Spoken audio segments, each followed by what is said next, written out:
100+ કરોડપતિ worth 100+ CR ના બેઠા છે. Where will you find the new billionaire of Gujarat in Ahmedabad? ચલો વાત કરીએ ધ હિસ્ટ્રી ઓફ અમદાવાદ અને લેટ્સ કનેક્ટ ધ ડોટ્સ કે નવો ફ્યુચરિસ્ટિક એન્ટરપ્રેન્યોર બિલિયનર ગુજરાતનો ક્યાં જોવા.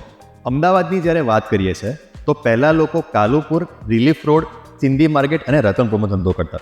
એના પછી આશ્રમ રોડ આવ્યું, પછી શિફ્ટ થયું સીજી રોડ પર, પછી આવ્યું ડ્રાઇવ ઇન રોડ અને અત્યારનું પ્રેઝન્ટ ટ્રેન્ડિંગ જે આપણે બધા જ લોકો જઈએ છીએ, SG હાઈવે, સિંધુ ભવન અને Bopal Ambli. What's next? This is the billionaire street of Ahmedabad, Gujarat, જ્યાં 100+ કરોડપતિ વર્થ 100+ CR ના બેઠા છે. Your network creates your network. Simple example આપું છું. You are the by product of 5 people you sit with. Imagine કરો તમારી ઉઠક બેઠક એક વેલ્થવાળા લોકો સાથે થશે તો તમારું મેન્ટલ ઇન્ટેલેક્ચ્યુઅલ થિંકિંગ કેપેબિલિટી અને તમારો ગ્રોથ કેવો હશે. સ્માર્ટ બિઝનેસમેન્સ પોતાને સ્માર્ટલી માઇગ્રેટ બી કરે છે અને એ માઇગ્રેશન ઓપોર્ચ્યુનિટી આપણા અમદાવાદમાં છે અને એ એરિયા છે billionaire street. And that is why I say think growth, think Gujarat, think Alexis strategy.